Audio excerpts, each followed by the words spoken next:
Hello, my dear friends. So today we will discuss class 6 the NCERT book Honeysuckle's poem Vocation, and this beautiful poem is written by Rabindranath Tagore. In this poem, the poet is describing the wishes of a child.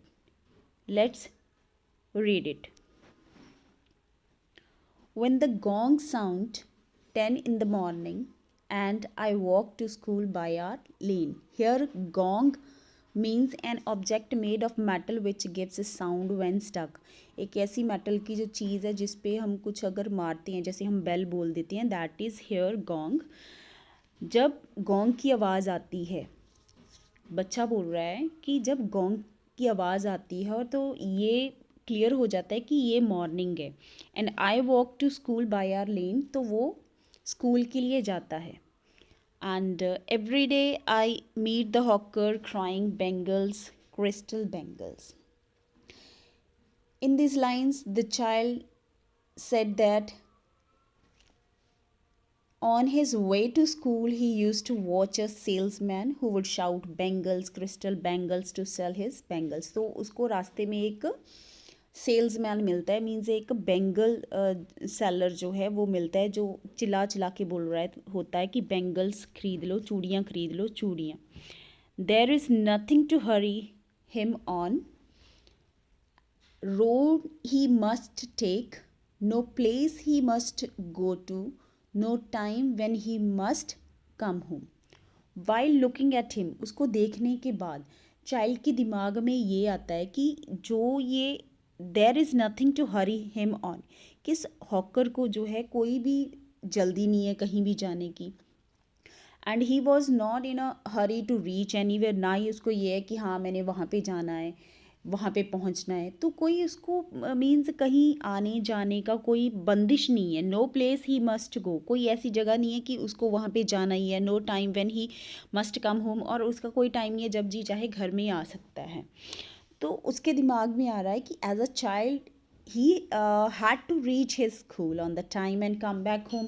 तो यहाँ पे वो कहना चाह रहा है कि as a child उसको तो स्कूल भी जाना है, स्कूल से वापस भी घर आना है, लेकिन जो हॉकर है, जो बैंगल सेलर, वो तो फ्री है.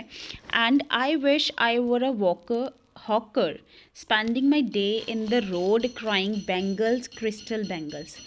So here in these two lines, the child is totally impressed by the freedom of the bangle seller and he wished to be a hawker. तो वो चाहता है कि वो हॉकर बने. He wished to move freely, वो चाहता है भी इधर उधर वो आसानी से आज़ादी से जाए. And shout just like him in the street, और वो भी वहाँ पे गलियों में चिल्लाता फिरे bangles, crystal bangles.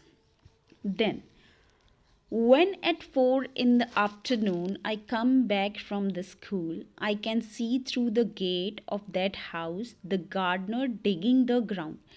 Here digging means break up the soil or earth with hands or tool. जब आप ज़मीन खोद रहे होते हो, चाहे वो हाथ से हो या फिर आप किसी ऑब्जेक्ट टूल से कर रहे हो. तो here in this line the child after coming back from school at 4 in the afternoon, जब वो 4 बजे वापस आ रहा होता है, that child notice the gardener, वो गार्डनर को जो है माली को देखता है जो गेट से दिख रहा होता है. He would peep out and notice him digging soil.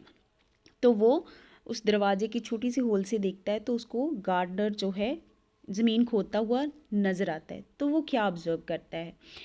He does what he likes with the spade.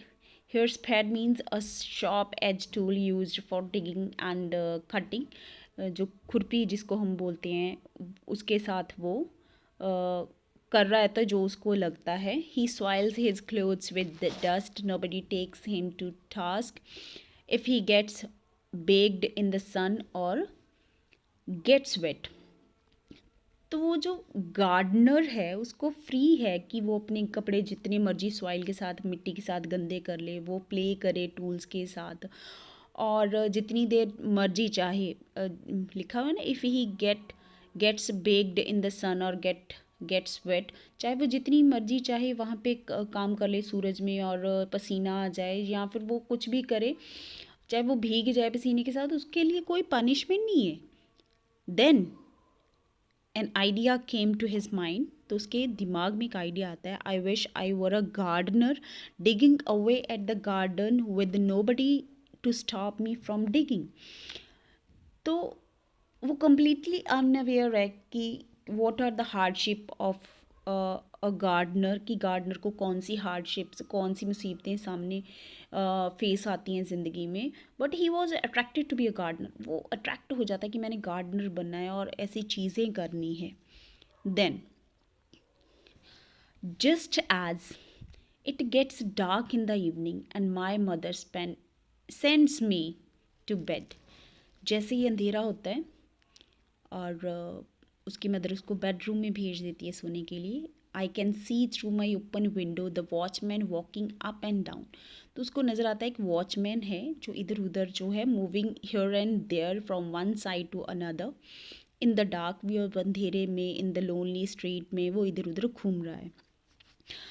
The lane is dark, lonely, and the street lamp stands like a giant and then one red eye in its head.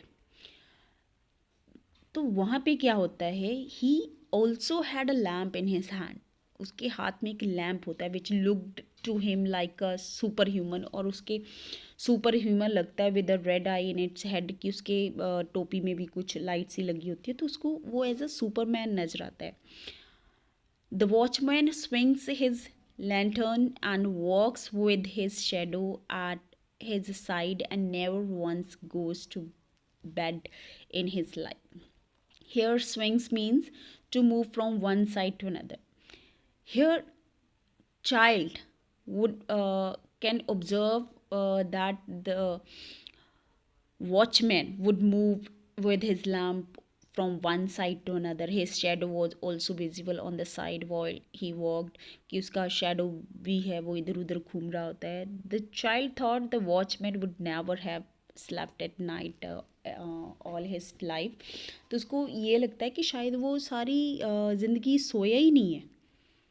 तो उसके दिमाग में ये आता है कि मेरी mother तो मुझे डेली कह देती है कि हाँ this is the time to sleep.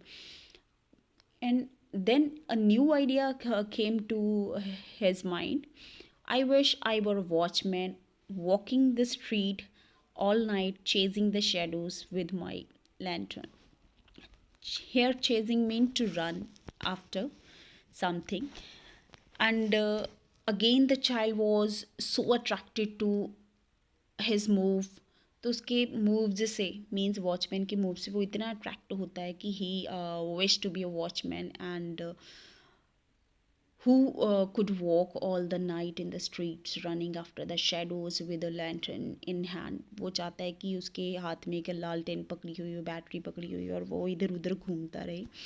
So this poem shows the different wishes of a child and shows the innocent mind of a child. Thank you so much for watching this video.